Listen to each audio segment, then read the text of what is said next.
Colorado के Rocky पर्वतों में बसा स्टैनली होटल अपनी भव्यता और मनमोहक दृश्यों के लिए प्रसिद्ध है, लेकिन यह इससे कहीं अधिक विचलित करने वाली चीज के लिए भी बदनाम है। भूतों के इतिहास के साथ यह कोई आश्चर्य नहीं है कि यह होटल स्टीफन किंग की द शाइनिंग के लिए प्रेरणा बन गया। इसकी भूतिया कहानियों के केंद्र में कमरा 217 है, जहां मेहमानों ने दशकों से अजीब घटनाओं की सूचना दी है। 1911 में स्टैनली होटल में एक विनाशकारी गैस विस्फोट हुआ, जिसने कमरा 217 को भारी क्षतिग्रस्त कर दिया। उस समय होटल की मुख्य हाउसकीपर एलिजाबेथ विल्सन कमरे के अंदर थीं। चमत्कारिक रूप से वह विस्फोट से बच गई, लेकिन गंभीर रूप से घायल हो गई। तब से यह माना जाता है कि उसकी आत्मा कभी वास्तव में नहीं गई। एलिजाबेथ विल्सन अपनी चोटों से उबर गई।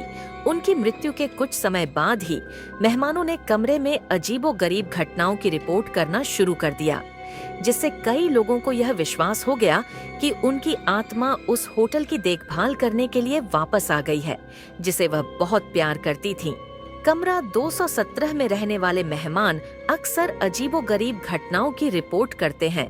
सामान रहस्यमय तरीके से खोला जाता है, रोशनी टिमटिमाती है और पूरे कमरे में ठंडे स्थान दिखाई देते हैं।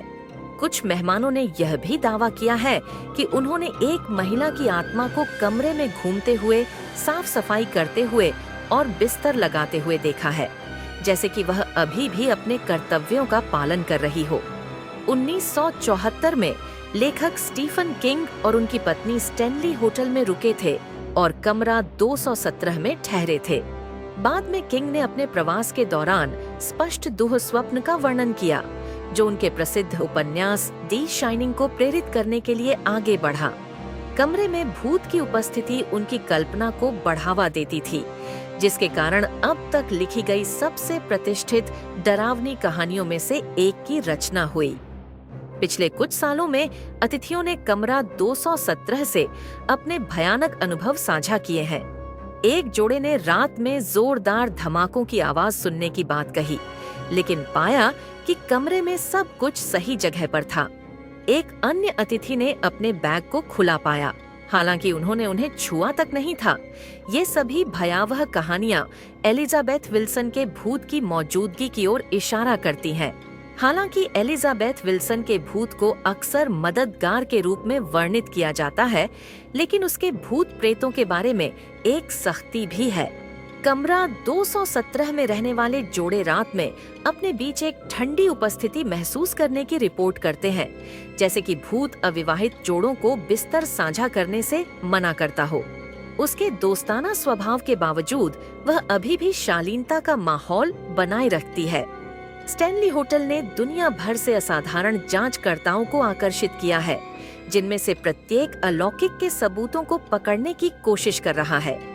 कमरा 217 विशेष रूप से गतिविधि के लिए एक हॉटस्पॉट है, जहां भूत शिकारियों ने EMF रीडिंग में वृद्धि, अजीब आवाजें और यहां तक कि फिल्म पर भूतों को कैद करने की रिपोर्ट की है। कमरा 217 एक किंवदंती बन गया है, जो दुनिया भर से आगंतुकों को अलौकिक से मिलने की उम्मीद में आकर्षित करता है। चाहे वह एलिजाबेथ विल्सन हो या कुछ और, कमरा रहस्य और साजिश का स्थान बना हुआ है। जो लोग यहाँ ठहरते हैं वे अक्सर एक अविस्मरणीय अनुभव लेकर जाते हैं और स्टैनली होटल के भूतों की किंवदंती बढ़ती जा रही है।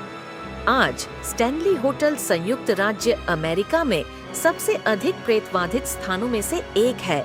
आगंतुक भूत की एक झलक पाने या अतीत की उपस्थिति को महसूस करने की उम्मीद में इसके प्रेतवाधित कमरों में आते हैं।